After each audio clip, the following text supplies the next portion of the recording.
तो भारत पौराणिक काल से ही एक शिक्षा प्रिय देश रहा है। फिर चाहे वो गुरुकुल में आवासीय नैतिक शिक्षा हो, गुरु पुराण की शिक्षा हो या फिर अस्त्र शस्त्र की शिक्षा हो। आजादी के तुरंत बाद से ही भारतीय संविधान में औपचारिक शिक्षा यानी कि फॉर्मल एजुकेशन को तवज्जो दिया जाने लगा था। इंदिरा गांधी ने कोठारी कमीशन की रिकमेंडेशन पर पहली शिक्षा नीति का गठन किया। दूसरी शिक्षा नीति आती है साल 1986 में राजीव गांधी की सरकार में, जिसमें कई बड़े कदम उठाए जाते हैं, जैसे कि 1992 की तीसरी शिक्षा नीति में 1986 की शिक्षा नीति को पीवी नरसिम्हा राव की सरकार द्वारा संशोधित किया। इस पॉलिसी में जो सबसे बड़ा चेंज है वो है अपनी मदर टंग को महत्व देना। जी हाँ दोस्तों, एक अंडर ग्रेजुएट कोर्स के चौथे साल में रिसर्च मेथोडोलॉजी को ऐड किया गया है। नीति में छात्रों को ये भी सुविधा दी गई है कि वो जब चाहे तब अपने ग्रेजुएशन कोर्स को बीच में ही ड्रॉप आउट कर सकते हैं। दोस्तों, दुनिया बड़ी तेजी से बदल रही है। एआई और उससे जुड़े अन्य न्यू एज मल्टीपल प्रोफेशंस के आ जाने से भारत को भी अपनी शिक्षा को तेजी से बदलने की जरूरत है। तो राष्ट्रीय शिक्षा नीति 2020 यानी कि एनईपी 2020 के 3 साल पूरे हो चुके हैं, लेकिन अभी भी कई लोग इसमें हुए बदलाव, शिक्षा नीति के इतिहास और इसके मोटिव को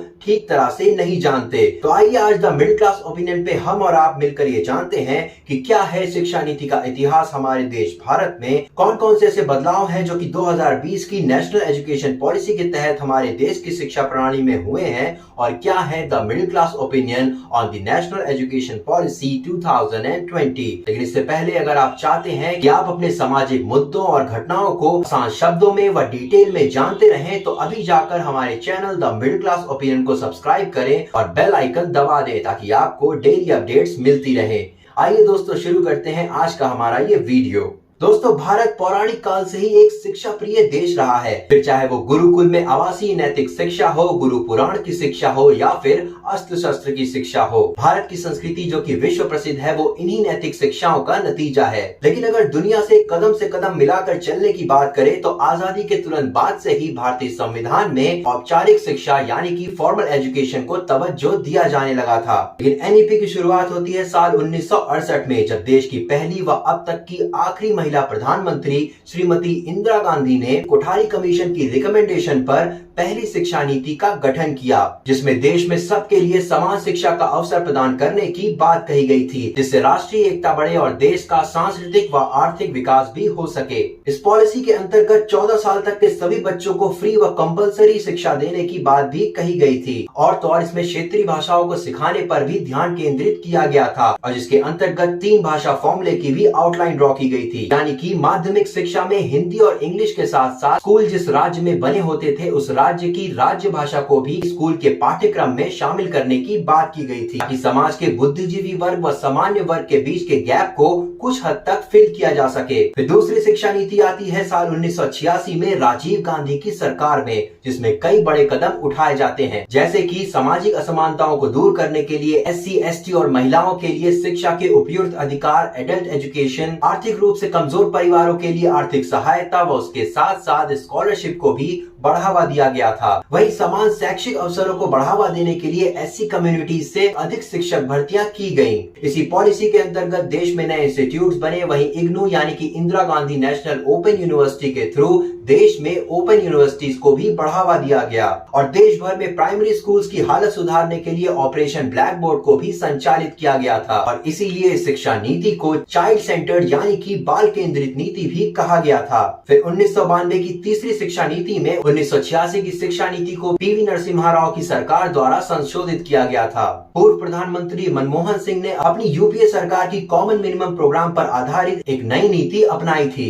एनपी 1986 के तहत 1992 के एक्शन प्लान में टेक्निकल और प्रोफेशनल प्रोग्राम्स में एंट्रेंस के लिए ऑल इंडिया बेसिस पर एक कॉमन एंट्रेंस एग्जाम करवाने की परिकल्पना की जाती है। 18 अक्टूबर 2001 के संकल्प के माध्यम से आर्किटेक्चर और इंजीनियरिंग प्रोग्राम्स के लिए उस वक्त की सरकार ने प्री एग्जाम स्कीम की नींव रखी थी, जिसके अंतर्गत नेशनल लेवल पे जॉइंट एंट्रेंस एग्जाम यानी कि जेईई और AIEEE और स्टेट लेवल पर SLEEE करवाया जाना शुरू कर दिया गया था। सरकार का मानना था कि ऐसा करने से प्रोफेशनल स्टैंडर्ड्स मेंटेन रहेंगे और इससे ओवरलैप की समस्या भी हल होगी, और तो और 3 एग्जाम्स होने से छात्र व उनके अभिभावकों पर शारीरिक, मानसिक व वित्तीय बोझ भी कम होगा। और फिर अंत में आती है देश की चौथी व आखिरी शिक्षा नीति यानी कि राष्ट्रीय शिक्षा नीति 2020, जिसको कि हम NEP 2020 भी कहते कहते हैं। दोस्तों, नेशनल एजुकेशन पॉलिसी 2020 की ड्राफ्टिंग साल 2019 में मिनिस्ट्री ऑफ ह्यूमन रिसोर्स के अंतर्गत होनी शुरू हुई थी, जिसको कि इसी शिक्षा नीति के अंतर्गत अब बदलकर मिनिस्ट्री ऑफ एजुकेशन कर दिया गया है।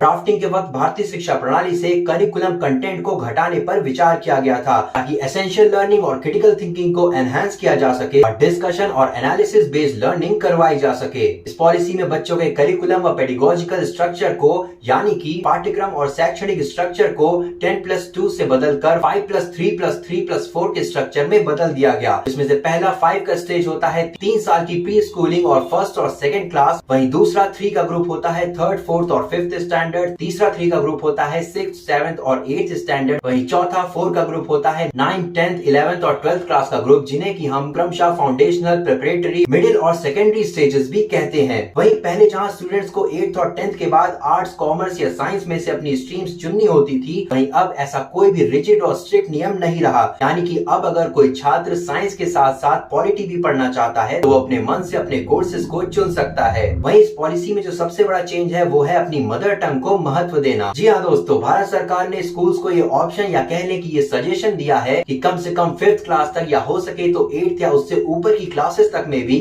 बच्चों पर अंग्रेजी जबरदस्ती ना थोपी जाए, बल्कि उन्हें उनकी मदर टंग यानी कि राज्य भाषा में ही पढ़ाने की कोशिश की जाए। क्योंकि भारत सरकार का ये मानना है कि बच्चों को उनकी मातृभाषा में चीजें जल्दी व आसानी से समझ में आ जाती हैं। अगर ग्रेजुएशन लेवल की बात करें तो ग्रेजुएशन लेवल पर अब सभी परीक्षाएं सेमेस्टर पैटर्न पे होंगी। वहीं एक अंडर ग्रेजुएट कोर्स के चौथे साल में रिसर्च मेथोडोलॉजी को ऐड किया गया है, यानी कि अब अपने ग्रेजुएशन के चौथे साल में छात्रों को रिसर्च करने की भी सुविधा दी जाएगी। वहीं इस नीति में छात्रों को ये भी सुविधा दी गई है कि वो जब चाहे तब अपने ग्रेजुएशन कोर्स को बीच में ही ड्रॉप आउट कर सकते हैं और उनको उसी बेसिस पे डिप्लोमा, सर्टिफिकेट या डिग्री दे दी जाएगी। यानी कि अगर कोई छात्र अपनी ग्रेजुएशन की पढ़ाई को 1 साल के बाद ही छोड़ देता है तो उसे एक सर्टिफिकेट प्रदान किया जाएगा। अगर वो 2 साल में छोड़ता है तो उसे डिप्लोमा दिया जाएगा। वहीं अगर उसने 3 साल अपने ग्रेजुएशन की पढ़ाई के पूरे कर लिए होंगे तो उसे डिग्री से नवाजा जाएगा। भाई इसके बाद अगला जो इंट्रोडक्शन नई शिक्षा नीति में किया गया है वो इंट्रोडक्शन है मल्टी डिसिप्लिनरी अप्रोच का। यानी कि अब सरकार ये चाहती है कि किसी प्रोफेशनल इंस्टीट्यूट में किसी भी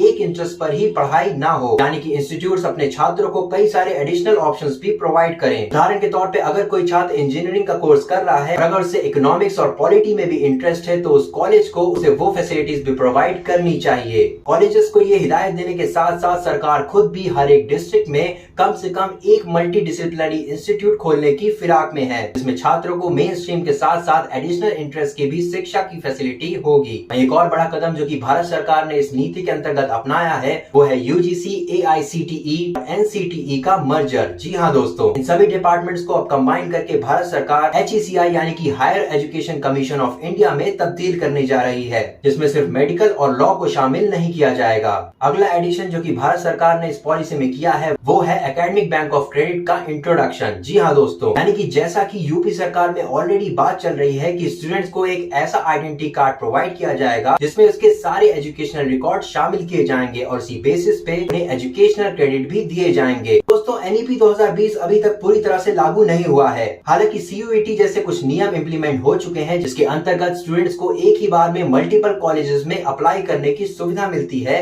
लेकिन बाकी के बहुत सारे ऐसे नियम हैं जो कि 2023 और 2024 तक लागू किए जा सकते हैं।